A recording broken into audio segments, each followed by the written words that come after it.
Vamos lá, oitavo D. E hoje, na aula de ensino religioso, iremos continuar com as correntes filosóficas, certo?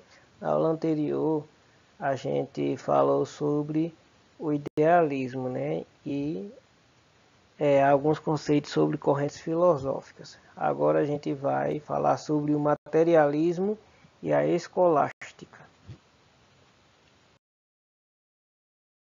Uma das principais características do materialismo é sua busca pela explicação dos fenômenos da realidade a partir de condições estritamente concretas e materiais.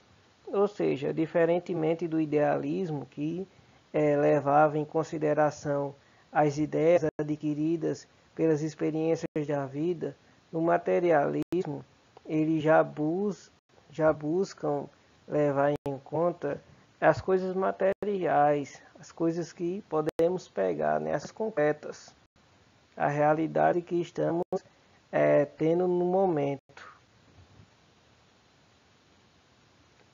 Ele se estende ao modo de vida em que o gozo das coisas materiais é também uma filosofia de vida, caracterizada pelo grande apego aos bens materiais.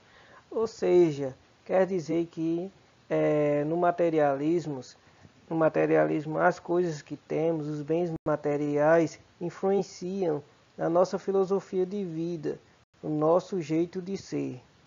É isso que quer dizer aí. Vamos lá. Um pouco agora sobre o materialismo e o pensamento marxista.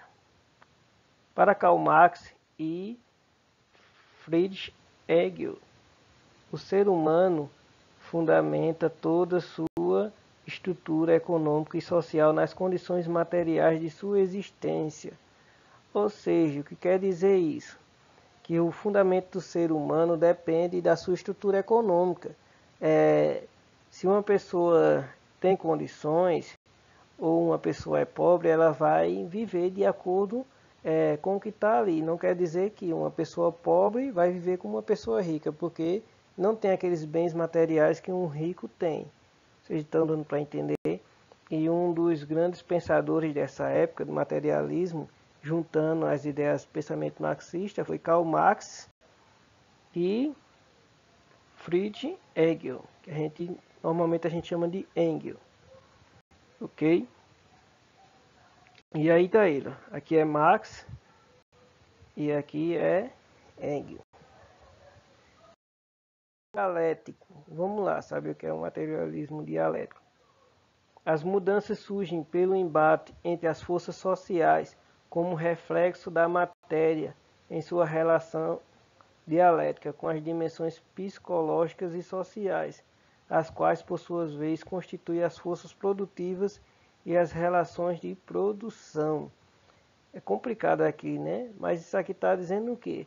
Que é a partir da sua convivência com as pessoas que você convive, da estrutura financeira que vocês têm, vocês vão criando uma filosofia de vida, vocês vão criando um certo conceito entre si.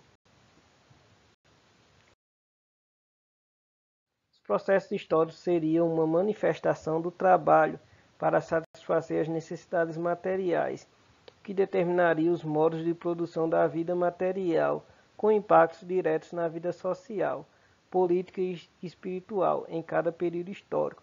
É o que eu sempre falei, é o que eu venho falando desde o início desse vídeo.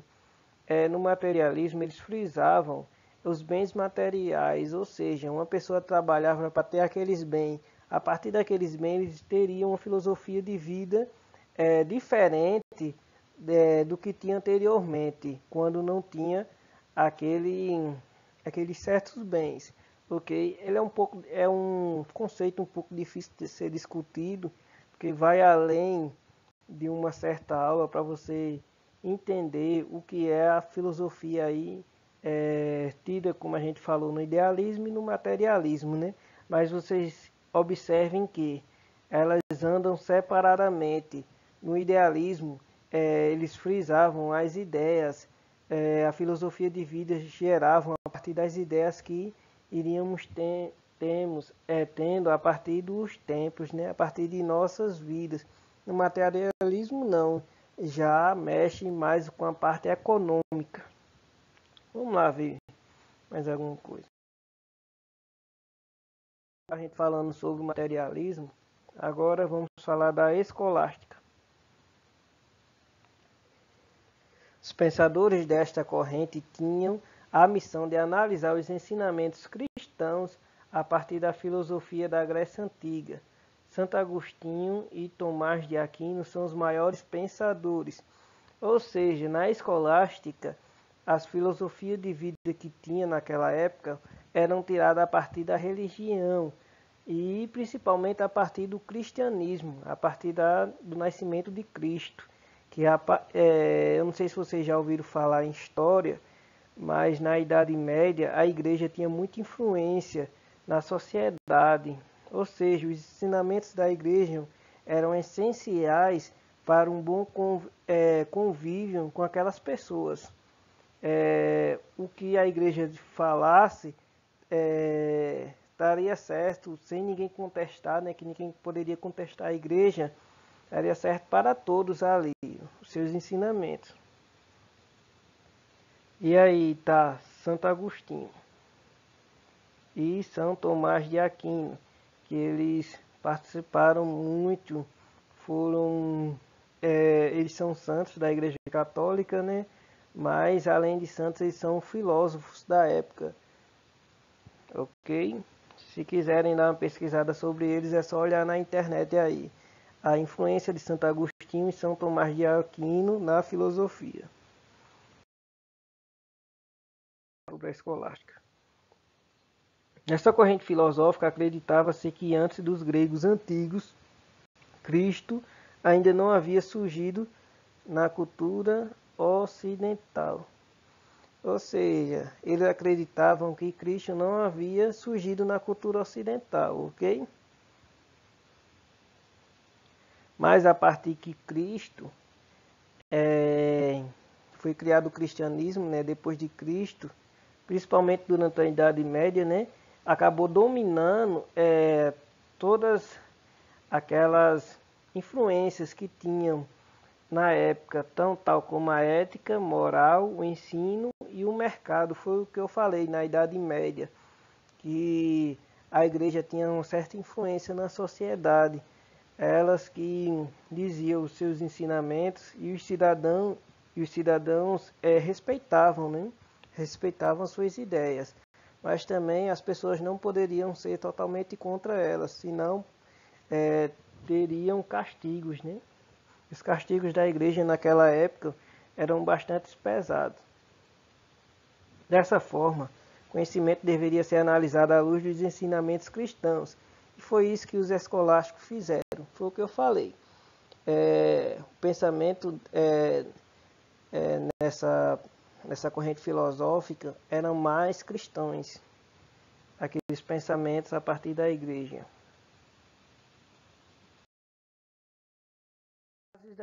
Da escolástica. Vamos lá. Primeira fase. Ela é caracterizada por uma confiança completa dos pensadores na relação inteiramente harmônica entre fé e razão. São pensadores desse período, né, João Duns, Scotus e Santo Anselmo. Ou seja, nessa primeira fase da escolástica, eles acreditavam numa certa relação entre fé e razão. Ou seja, a fé ela estava andando juntamente com a razão. Ou seja, é um exemplo. A ciência, né, hoje em dia, andando simplesmente com a religião. Era isso que eles acreditavam nessa época. A segunda fase. Considera-se que a harmonização entre fé e razão pode ser parcialmente obtida. O maior pensador desse período e da patrística em geral foi Tomás de Aquino e Alberto Magno, que foi professor de Aquino. Ou seja, Alberto Magno foi professor de São Tomás de Aquino. O que quer dizer aí nessa segunda fase? Que havia uma certa relação entre fé e razão, mas não era totalmente uma relação de harmonia, ou seja, seria parcial. existia uma certa relação entre fé e razão, mas não eram para tanto.